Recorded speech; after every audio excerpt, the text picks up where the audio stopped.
जय हिंद साथियों, आपका अपना YouTube चैनल ज्ञान गंगा एजुकेशन में आपका स्वागत है ना। आज हम पढ़ने आ रहे हैं द्वितीय वर्ष के अंतर्गत है, विषय है भाषा व भाषा शिक्षण स्तर 2 के अंतर्गत हम आज अध्याय 3 के बारे में पढ़ेंगे। अध्याय 3 में है कहानी कथन कौशल।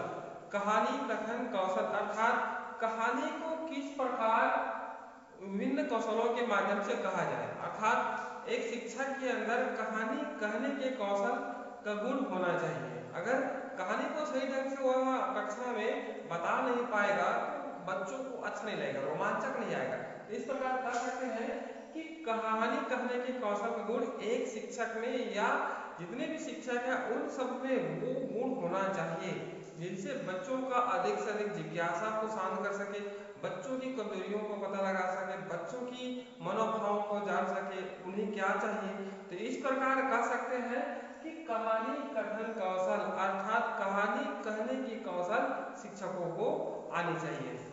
तो अक्सर क्या होता है, प्राथमिक विद्यालय में बच्चों को कहानी कहने के लिए या बच्चों को कहानी सुनाने के लिए पर्याप्त समय नहीं मिल पाता। इसलिए नहीं मिल पाता क्योंकि हम पाठ्यक्रम अर्थात पाठ्य पुस्तक के अनुसार हम बच्चों को पढ़ाते हैं, है ना।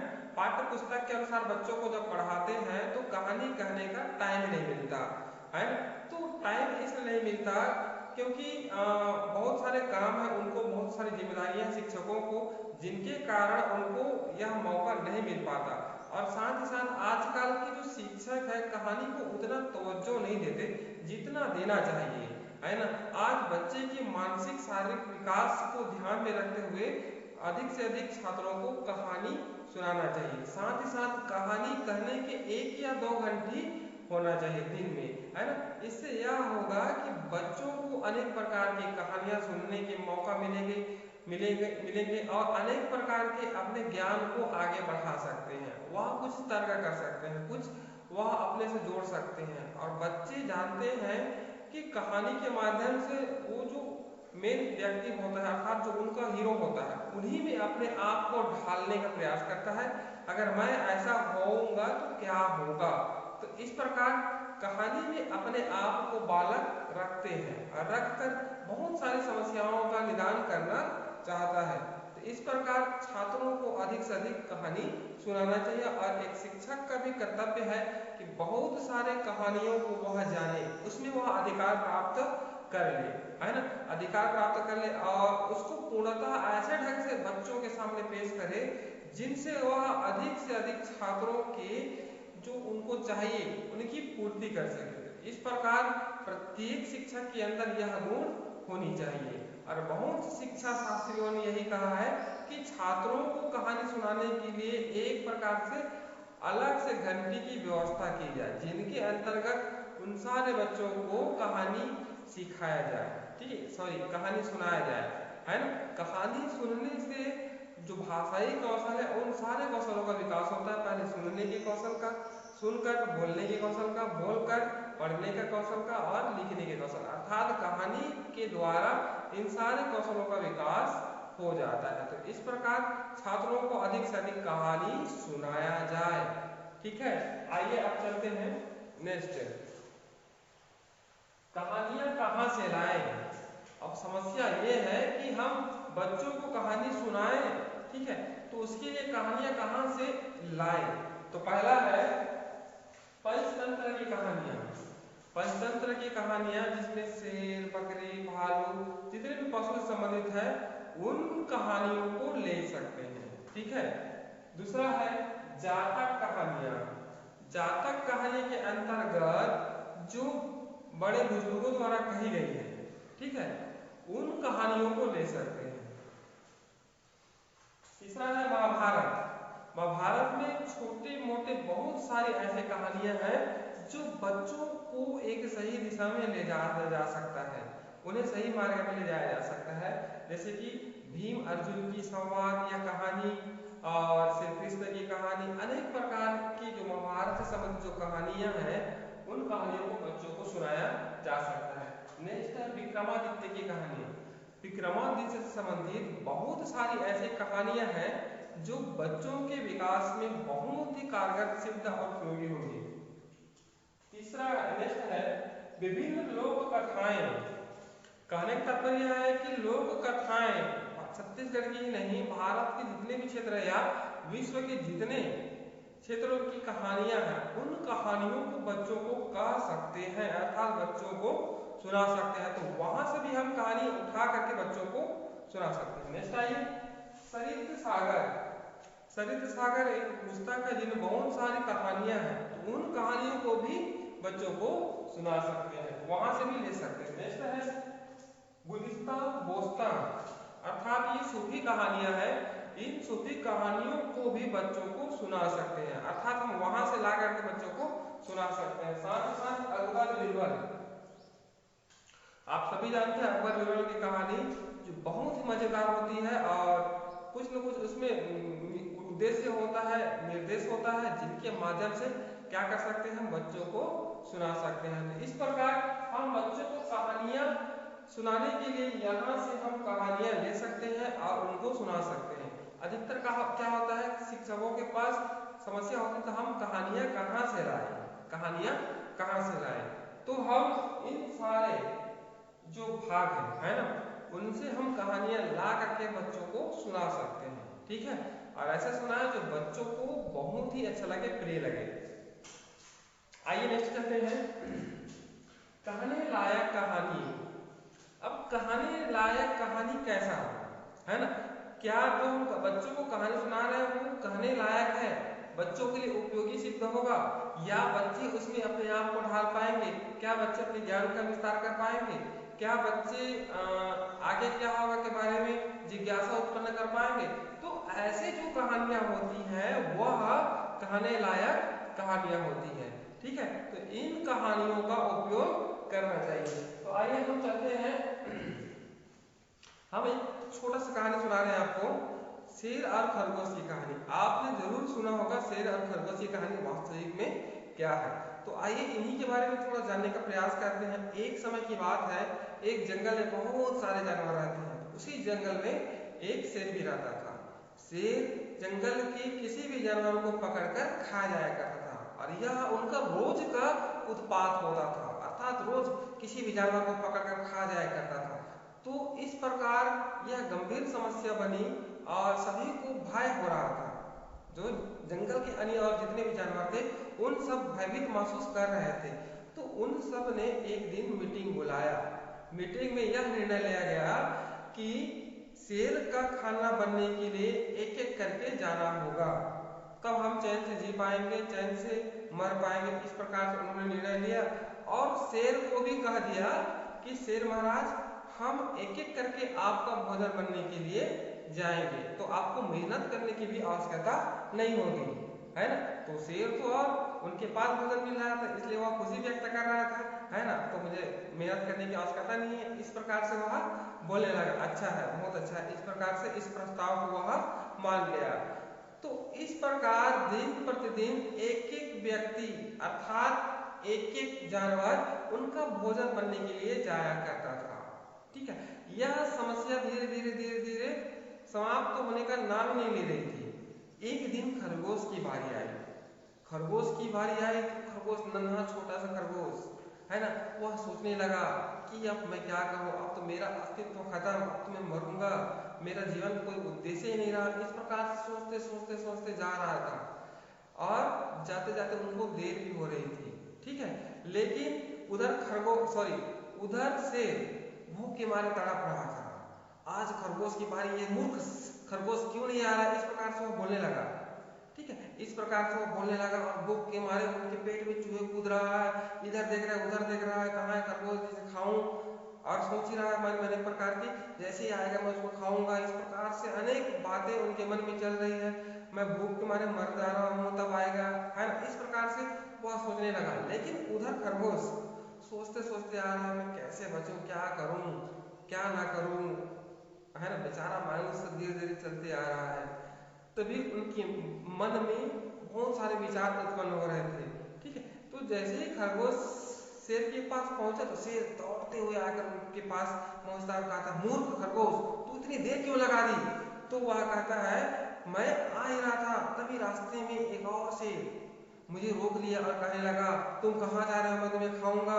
तो मैं उनसे कहा कि मैं किसी और शेर का खाना बनने के लिए जा रहा हूँ। तो उन्होंने कहा कि मेरे सिवा इस जंगल में और कौन शेर आ गया जो तुमसे यह कह रहा है। इस बात को सुनते ही खरगोश शेर और बहुत क्रोधित हो गया और कहता है कि उनसे पहले निपटूंगा, तुमसे बाद में निपटूंगा। तो इस प्रकार शेर है वो खरगोश से कहता है कि वह कहाँ पर है, बताओ मुझे।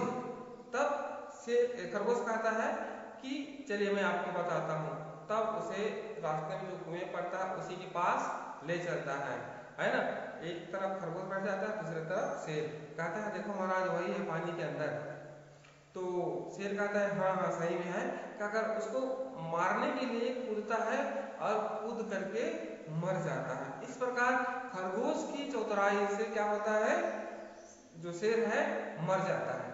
अब थोड़ा समझने का प्रयास करते हैं इस कहानी को अपने शब्दों में। देखिए, जब कोई व्यक्ति, जानवर या कुछ भी हो ना, किसी भी पार्श्विक ताकत के सामने अपने आप को कैसे बचाए, यह बहुत गंभीर समस्या है और बहुत अच्छा सवाल है।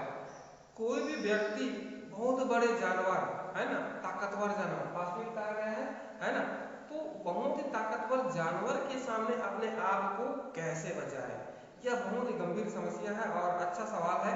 इसलिए क्योंकि शेर है वो बहुत बड़ा है, ताकतवर है और खरगोश से छोटा है, ठीक है। तो उनके सामने एक प्रकार से तो बहुत सारी समस्याएं उत्पन्न हो रही थी, कैसे बचूं, कैसे करूं, क्या करूं, क्या ना करूं। लेकिन उनके मन में जो सवाल उत्पन्न हो रहे थे, है ना, उनके मन में सवाल उत्पन्न हो रहे थे, उन सवालों के माध्यम से, उन विचारों के माध्यम से एक बहुत बड़े ताकतवर शेर को अपनी बुद्धि बल के माध्यम से मार गिराया, है ना। और यह जो समस्या हमेशा के लिए थी वह समाप्त हो गया। अर्थात प्रतिदिन प्रति जानवर को खाता था, एक एक जानवर को खाता था, यह समस्या समाप्त हो गया। दूसरी बात, इस प्रकार जो जानवर है, ठीक है, इस प्रकार जो खरगोश है वो अपनी जान नहीं बचाई, अन्य जितने भी जंगली जानवर है उन सब की जान बचाई, है ना। तो आइए और जानने का प्रयास करते हैं खरगोश द्वारा सूझबूझ। अब देखिए, एक खरगोश के अंदर क्या क्या गुण पाए गए हैं इनके बारे में देखते हैं, जिनके माध्यम से एक शक्तिशाली ताकतवर जानवर को मारा। देखिए, उनके अंदर साहस है, पहला गुण साहस है। दूसरा आत्मविश्वास, आत्मविश्वास जानते हैं। तीसरा है दिमाग ठंडा, इस प्रकार परिस्थिति के समय अपने आप को ठंडा रखना चाहिए, ठीक है। अगर गंभीर परिस्थिति तो वहां पर शांत मन में शांति होना चाहिए। नेक्स्ट है उचित बर्ताव, है ना। जिस प्रकार जो खरगोश शेर के सामने जैसे ही गया उचित बर्ताव किया, अर्थात उन्होंने कहा महाराज महाराज आ ही रहा था तभी एक और शेर ने मुझे रोक लिया, इस प्रकार से वह कहने लगा। अर्थात वह खरगोश है शेर के सामने उचित बर्ताव किया। अब साथ में है धैर्य, धीरज, ढाढ़स। इस प्रकार उन्होंने उनके सामने क्या किया, धीरज बंधाया, अर्थात धैर्यपूर्वक परिस्थिति के अनुरूप कार्य किया। तो इस प्रकार उन्होंने क्या किया, इन सारे गुणों के माध्यम से उस शक्तिशाली शेर को मार गिराया, है ना। अब समस्या ये है कि जो हम बच्चों को पढ़ा रहे हैं, तो हम पूछ सकते हैं यह जो कहानी है इस कहानी से क्या शिक्षा मिलती है। तो इस कहानी से यह शिक्षा मिलती है कि हमें जो बेईमान है, बुरे चीज है, उसको खत्म कर देना चाहिए। लेकिन यहाँ पर खरगोश ने सूझबूझ के कारण अनैतिक कार्य किया, है ना, अनैतिक बर्ताव किया, लेकिन इसके लिए वह सही था, इसके लिए वह सही। ठीक उसी प्रकार बालक भी अपने दैनिक जीवन में कुछ ऐसे कार्य करते हैं जो उनके लिए वह सही होता है, वहां पर अपने सूझबूझ का परिचय देता है, ठीक है। इस प्रकार बालक भी उनके नियमों को, अर्थात कहानी के जो नियम है उनको भी वह पकड़ता है, उनकी गूढ़ रहस्यों को जानता है। इसलिए छात्रों को कहानी सुनाना चाहिए, है ना। तो शिक्षक, यहाँ पर हम बोल रहे थे कि शिक्षक लास्ट में यही बोलते हैं कि इस कहानी से क्या शिक्षा मिलती है, तो बच्चे बोल देते हैं कि इस कहानी से बुरे के साथ बुरे होना चाहिए और अच्छे के साथ अच्छे होना चाहिए, ऐसा बोल देते हैं। लेकिन इनके अंदर और जो क्या चीज है उनके बारे में जानने का प्रयास नहीं कराते। तो एक शिक्षक का कर्तव्य है कि वह जो समस्या पैदा हो रही थी उस कहानी में कि रोज एक जानवर खाना बनने के लिए जाना होता था, वह समस्या अंत हो गया, है ना। खरगोश ने अपनी जान बचाई, साथ ही अन्य जानवरों की जान बचाई। अब खुशी पूर्वक जितने भी जानवर हैं वो आराम से घूम रहे हैं, चल रहे हैं, खाना खा रहे हैं, तो अनेक प्रकार की समस्याओं से मुक्ति मिल गई। ठीक उसी प्रकार हमारे दैनिक जीवन में अनेक प्रकार की समस्याएं होती है, तो ऐसे कहानियों की गूढ़ रहस्यों को क्या करते हैं, बालक ग्रहण करते हैं और अपने दैनिक जीवन में उपयोग करते हैं और समस्या के समय धैर्यपूर्वक काम करते हैं। तो इस कहानी में धैर्य भी है, साहस भी है, आत्मविश्वास है, दिमाग ठंडा भी है और उचित बर्ताव भी है। तो इन गूढ़ रहस्यों को बालक क्या करते हैं, पकड़ते हैं और अपने दैनिक जीवन में समस्या अनुरूप उसको क्या करते हैं, प्रयोग करते हैं। तो यह हो गया कहने लायक कहानी। तो ऐसी होना चाहिए कहने लायक कहानी। आइए चलते हैं नेक्स्ट। आइए जानते हैं कहानी सुनाने की जरूरत क्या है। अब बच्चों को कहानी सुनाने की जरूरत क्या है ना। अब यह स्पष्ट हो गया है कि बच्चों को कहानी सुनाने से उनके अंदर दिमाग ठंडा होता है, उनके नैतिक विकास होता है, उनके चारित्रिक गुणों का विकास होता है। इनसे सीधा संबंध नहीं है, बल्कि इनके अलावा कुछ और भी है। हम इन्हीं मुद्दों के बारे में बात करते हैं। हमने इसके पहले कहा कि बच्चों को कहानी सुनाने से उनका आत्मविश्वास बढ़ता है, नैतिक चरित्र का विकास होता है, दिमाग ठंडा होता है, धैर्यपूर्वक काम किया जाता है ना, उचित बर्ताव किया जाता है। ये हमारे कहानी का उद्देश्य नहीं है, बल्कि इनके अलावा और कुछ भी है। हम उन्हीं पहलुओं पर अभी चर्चा करेंगे। तो आइए चलते हैं। पहला, कहानी अच्छी तरह सुनने की क्षमता का विकास करती है ना। आप सभी जानते हैं कि जब हम शेर और खरगोश की कहानी सुना रहे बच्चों को, बहुत प्यार से, बहुत अच्छे ढंग से प्रेजेंट कर रहे हैं, तो क्या होता है, कहानी को अच्छी तरह सुनने की क्षमता का विकास होता है। अगर हमने एक कहानी को सुनाया प्यार से, ध्यान से, तो बालक अनेक प्रकार की ऐसे और कहानियों को ध्यान सुनेगा, है ना। और कहा गया है कि जो अच्छा श्रोता होता है वही अच्छा वक्ता होता है ना। तो यही जो प्रक्रिया है उनके आने वाले जीवन में भी लागू होती है। भविष्य में जैसे वो आगे बढ़ेगा तो किसी भी समस्या के प्रति वह ध्यान से क्या करेगा, पहले सुनेगा, फिर उन समस्या का क्या करेगा, समाधान करेगा। तो इस प्रकार कह सकते हैं कि कहानियां सुनने से बालक को सुनने की क्षमता का विकास होता है ना। हम बच्चों को कहानियां ही नहीं सुना रहे हैं प्राथमिक स्तर पर, तो उनको कहानी सुनने की क्षमता का विकास ही कहाँ होगा, है ना। तो इस प्रकार सुनने की क्षमता का विकास होगा और जो बालक जितना अधिक सुनेगा उसके बारे में वह अधिक बोल सकता है, अधिक कह सकता है, अपना विचार व्यक्त कर सकता है। तो इसलिए, है ना, इसलिए बच्चों को कहानी सुनाना चाहिए जिनसे सुनने की क्षमता का विकास हो। लेकिन अक्सर पहले क्या कहा जाता था, ये प्रबंध और सरकारी प्रशासन वाले लोग, कहानी सुनने से क्या होता है, उनके दैनिक जीवन में यह लागू हो जाता है ना। अर्थात सुनना उनके जीवन भर चलते रहता है, ऐसा उनका कहना है। लेकिन यह बिल्कुल गलत है ना। हमारी जो परंपरा रही है पहले, है ना, जो वैदिक काल में जो परंपरा रही है वह कहानी सुनाने की परंपरा रही है और उनके साथ साथ उनको उचित शिक्षा प्रदान की जाती थी, है ना। तो उन्हीं परंपरा की बात करें, उन्हीं परंपरा को आज यहाँ पर लागू किया जाए तो बच्चों के अंदर सुनने की क्षमता का विकास होगा। वो अधिक से अधिक सुनेगा जिनसे वह अपने विचार, अपने भाव व्यक्त कर पाएगा। इसलिए छात्रों को कहानी सुनाना चाहिए जिससे उनको अच्छी तरह सुनने की क्षमता का विकास होगा। आइए चलते हैं नेक्स्ट। आइए जानते हैं नेक्स्ट। अब दूसरा है ना, दूसरा है, हमने कहा था कि कहानी सुनाने की जरूरत क्या है। तो पहले हमने कहा सुनने की क्षमता का विकास होता है। अब देखते हैं, कहानी सुनने से अंदाज लगाने का प्रशिक्षण मिलता है। अब यहाँ पर कहा गया है कि कहानी सुनने से अंदाज लगाने का प्रशिक्षण मिलता है। अगर किसी कहानी को बालक को कहा जाए, है ना, बालक को एक बार दो बार कहा जाए अगर तीसरे बार जैसे हम स्टार्ट कर रहे हैं तो बालक बोल देगा कि इसके बाद ये आएगा, ये आएगा, ये आएगा, मतलब वह अंदाजा लगा लिया होता है, ठीक है ना। तो उसके बाद क्या होता है कि बालक के एक अलग प्रकार की शक्ति का विकास होता है, ठीक है। और यही नियम अन्य विषयों पर भी लागू होता है, खास करके पढ़ने पर भी लागू होता है।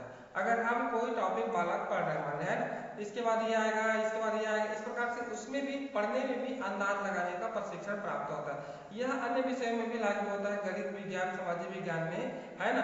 गणित के नियमों को हम क्या करते हैं, पढ़ते हैं तो हम समझ जाते हैं कि इसके बाद ये आएगा, अर्थात एक प्रकार से हम अंदाज लगाते हैं। तो इस प्रकार कह सकते हैं कि कहानी सुनने से अंदाज लगाने का प्रशिक्षण मिलता है। सीधी सी बात है, हम किसी कहानी को सुने रहते हैं तो इसके बाद यह आएगा, या कोई सीरियल देखते रहते यह होगा, यह होगा, इस प्रकार से यह हो सकता है। भले ही उनकी जो द्वारा कही गई बात तो गलत हो, लेकिन उन्होंने अंदाज तो लगाया है ना कि आगे क्या होगा, आगे यह हो सकता है, इस प्रकार से उन्होंने अंदाज तो लगाया है ना। तो यहाँ पर थोड़ा देखने का प्रयास करते हैं कि एक बड़े जानवर के सामने खरगोश ने किस प्रकार क्या किया। खरगोश ने अनैतिक काम किया। अनैतिक काम क्या है कि उन्होंने झूठ मूठ के माध्यम से शेर को मार गिराया, है ना। कुएं में दूसरा शेर है, इस प्रकार से कहा और उसमें कूद गया और मर गया, अर्थात झूठ मूठ के द्वारा क्या किया, खरगोश द्वारा शेर को मारा गया। तो इस नियमों को वह बालक क्या करता है, पकड़ता है ना, उस नियमों को पकड़ता है और समस्या के समय बालक इन्हीं नियमों को क्या करता है, अंदाज लगाता है कि किस प्रकार एक शेर को खरगोश छोटे से जानवर द्वारा मार गिराया, वही नियम उन पर भी लागू होता है। आजकल किडनैप की समाचारें आ रही हैं, किडनैप, है ना। तो क्या होता है, उसमें अगर बच्चे अधिक से कहानी सुने रहेंगे या समय अनुसार सुने रहेंगे कहानी, तो क्या होगा, कहानी को सुनकर अपने आप को कैसे बचाया जाए, है ना। तो कभी बच्चे द्वारा उनके हाथ को काट दिया जाता है और कुछ काट दिया जाता है और वहां से बच्चे भाग जाता है ना, कि किस प्रकार बड़े आदमी को धोखा देकर, चकमा देकर भाग जाता है। तो यह कहानी से ही अंदाज लगाने का प्रशिक्षण मिलता है। तो इससे यह सिद्ध होता है कि बच्चों को अधिक से अधिक कहानी सुनाया जाए। कहानी सुनने से वह अंदाज लगाया जा सकता है और वह अपने दैनिक जीवन में उनको प्रयोग कर सकता है। आगे आइए नेक्स्ट करते हैं, कहानी हमारी दुनिया को फैलाती है कैसे। यहाँ पर कहा गया है कि दुनिया, ये जो दुनिया है, दुनिया का अर्थ हमारा मस्तिष्क जिसे हम लेकर चलते हैं, तो कैसे फैलाती है इन्हीं के बारे में जानते हैं। अगर हम कहानियां सुनते हैं तो हम अधिक से अधिक उनके बारे में सोचते हैं, विचार करते हैं, है ना, आगे क्या होगा, क्या होगा, क्या हो सकता है, और साथ ही साथ हम अनेक प्रकार की कल्पना करते हैं। एक बालक छोटा होता है, वह यह कल्पना करता है कि किसी बुरे व्यक्ति से सामना ना हो, कभी हमें ऐसी विपत्ति ना आए, है ना। और साथ ही साथ यह भी कल्पना करता है कि उन्हें एक सुंदर, बलशाली, ताकतवर इंसान मिले, सुंदर, बलशाली, ताकतवर इंसान मिले जो उनकी रक्षा कर सके, है ना। उनके बाल मन में दोनों प्रकार की क्रियाएं चलती रहती है, एक डर और दूसरा उनकी सहायता करने वाला व्यक्ति। तो इस प्रकार बालक, है ना, क्या करता है, अपनी दुनिया को क्या करती है, फैलाती है ना। और खास करके यह बच्चों की स्तर में देखा जाए, मस्तिष्क में देखा जाए तो यह ज्यादा ही मतलब ऐसा होता ही है ना।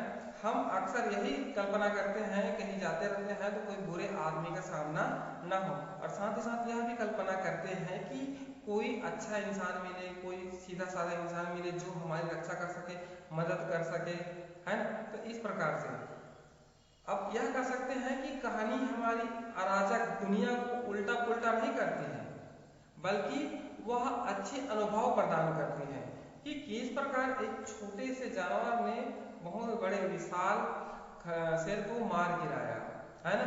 यह एक उनका एक अच्छा उदाहरण है। तो इस प्रकार कह सकते हैं कि कहानी हमारी दुनिया को फैलाती है, अर्थात हम यही चाहते हैं कि बुरे आदमी का सामना ना हो और अच्छे व्यक्तियों का सामना हो जो हमारी रक्षा कर सके, हमारी मदद कर सके।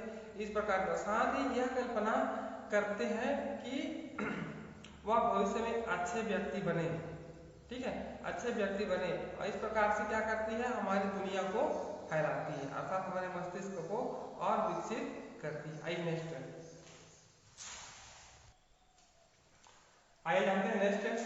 नेक्स्ट है कहानी सुनाना और पढ़ना।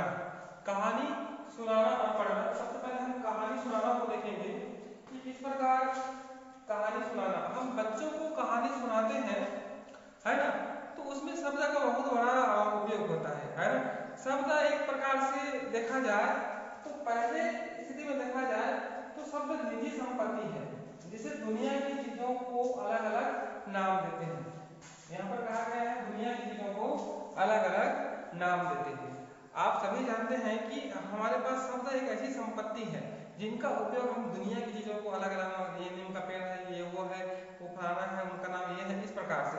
लेकिन हम दूसरे अर्थ में देखें तो शब्द सामाजिक संपत्ति है जिनके माध्यम से हम दूसरों से हम अपने अनुभव बांटने के लिए करते हैं, है ना, हम अपने अनुभव बांटने के लिए करते हैं। तो ठीक उसी प्रकार हम उदाहरण के रूप में देखें कि किस प्रकार, ठीक है, शेर जब भूखा रहा था, है ना, तो कैसा महसूस कर रहा था। तो हम अनुभव के अनुसार से देखें कि जब शेर भूखा था तो कैसा फील कर रहा था, कैसे तड़प रहा था, है ना। तो अपना अनुभव देने के लिए कहेंगे बच्चों को, है ना, या आपको कहेंगे तो वो जरूर बोलेंगे कि मतलब अपना मतलब क्या करेंगे, अनुभव बांटेंगे। कैसे बांटेंगे, बोल करके। सर उनको ऐसा हो रहा होगा, उनको ऐसा हो रहा होगा, उनको ऐसा लग रहा था, उनको ऐसा लग रहा था। अनेक प्रकार के विचार आएंगे, अनुभव को बांटेंगे। लेकिन पहले में क्या कहा है कि दुनिया की चीजों को अलग अलग नाम देते हैं। तो इस प्रकार क्या होता है, कहानी सुनाने से क्या होता है, चीजों को अलग अलग नाम देते हैं और अपने अनुभवों को बांटते हैं। इसलिए छात्रों को कहानी सुनाना चाहिए। अब आते हैं पढ़ना। पढ़ने से क्या होता है, अगर कहानी को अच्छे तरीके से पढ़ेंगे तो अंदाज लगाने का प्रशिक्षण प्राप्त होगा। इसके पहले हमने कहा है, ठीक है, कहानी सुनने से अंदाज लगाने का प्रशिक्षण मिलता है। तो यह नियम केवल पढ़ने से ही नहीं, हम इन नियमों को अपने विषयों में भी लागू करते हैं। हिंदी, गणित, अंग्रेजी, समाज विज्ञान, जितने भी विषय हैं हम उसमें भी इन नियमों को लागू करते हैं। इसलिए छात्रों को कहानी सुनाना और पढ़ना चाहिए, ठीक है, कहानी सुनाना और पढ़ना चाहिए। इस प्रकार क्या हो गया आपका, कहानी सुनाना और पढ़ना। आइए नेक्स्ट, आइए जाते हैं कहानी सुनाने का कौशल। अगर हम छात्रों को कहानी सुनाएं तो कहानी सुनाने का कौशल एक शिक्षक के अंदर होनी चाहिए। तो आइए कौन कौन सी मतलब कौशलें होनी चाहिए, आइए देखते हैं। कहानी पर अधिकार हो। प्रत्येक शिक्षक जो कहानी बच्चों को सुनाने जा रहा है उस कहानी पर उनका अधिकार हो, अर्थात पकड़ हो, ठीक है, उनके बारे में जानता हो। दूसरा, कहानी अच्छी तरह याद हो, है ना, कहानी अच्छी तरह याद हो। नेक्स्ट है इत्मीनान से सुनाए। अगर कहानी सुना रहे तो आराम से सुनाए, उसमें जल्दीबाजी ना करें। नेक्स्ट, नक्शा का उपयोग, है ना, अगर हम चाहें तो हम नक्शा का भी उपयोग कर सकते हैं और नक्शा के माध्यम से छात्रों को कहानी सुना सकते हैं। नेक्स्ट है अपने हिसाब से छोटा बड़ा करें, ठीक है, अपने हिसाब से कहानी को छोटा बड़ा करें। कैसे करें, मान लीजिए शेर और खरगोश की कहानी है, कभी हम कभी खरगोश शेर तक जल्दी पहुंच जा रहा है कहानी के माध्यम से, कभी थोड़ा घुमा दीजिए कहानी को और विचार आएगा, शेर के मन में क्या विचार आ रहा होगा, खरगोश के मन में क्या विचार आ रहा होगा। इस विचारों को और उसमें जोड़ देंगे तो कहानी और बड़ा हो जाएगा, ठीक है। तो इस प्रकार कहानी को छोटा बड़ा करने का कला आनी चाहिए। नेक्स्ट है नाटकीय ढंग से प्रस्तुत करें, कि जो कहानी है उसको नाटकीय ढंग से प्रस्तुत करें ताकि लगे कि छात्रों के सामने प्रत्यक्ष हो रहा है, अर्थात प्रत्यक्ष उनकी आंखों में दिखाई दे रहा है या चलचित्र चल रहा है। नेक्स्ट है आवाज बदल कर, है ना, आवाज को बदलने की कौशल भी होनी चाहिए। तोता का आवाज, अन्य जानवरों की आवाज, वह कैसे बोल रहा होगा, कैसे रो रहा होगा, है। इन सारे कौशलों का ज्ञान होना चाहिए। नेक्स्ट है हाथ की कठपुतली। हाथ को ऐसे ऐसे नहीं करते हैं, बनाते हैं, है ना, कौवा कुछ भी, है ना। इन कठपुतलियों का भी होना बहुत ही आवश्यक है, इनका भी ज्ञान होना चाहिए। नेक्स्ट है हाव भाव अंग संचालन, मतलब उचित हाव भाव करना चाहिए समय परिस्थिति के अनुसार, अर्थात कहानी के समय और परिस्थिति के अनुसार उचित हाव भाव करना चाहिए। चेहरे के भाव बहुत सारे होते हैं, आपको पता ही है। और साथ में कहा गया अंग संचालन, मतलब कहानियों में कैसे चलते हैं, क्या करते हैं, है ना। इस प्रकार से इधर उधर करके क्या करना है, बताना चाहिए। क्या हो गया, कहानी सुनाने का कौशल। इस प्रकार एक शिक्षक के अंदर कहानी सुनाने के कौशल का गुण होना चाहिए। तो यह हो गया आपको कहानी कथन या कहने का कौशल। तो ये आपका अध्याय 3 खत्म हो गया। कहीं पर भी कुछ समस्याएं उत्पन्न हो रही हो तो कृपया करके हमें फोन करिए 9685200454, ये मेरा नंबर है ना। और जो भी समस्याएं हो रही है इनके बारे में बता सकते हैं, तो कमेंट कर सकते हैं, है ना। और हमारे चैनल को लाइक, सब्सक्राइब और शेयर करें ताकि हमारी जो वीडियो हो आपको मिलता रहे। और साथ ही साथ अगर दूसरे व्यक्ति को भेजेंगे तो उनको भी इनके बारे में जानकारी प्राप्त होगी, चाहे वह किसी भी महाविद्यालय से हो। तो इस प्रकार से आप यह महत्वपूर्ण काम कर सकते हैं। धन्यवाद, जय हिंद।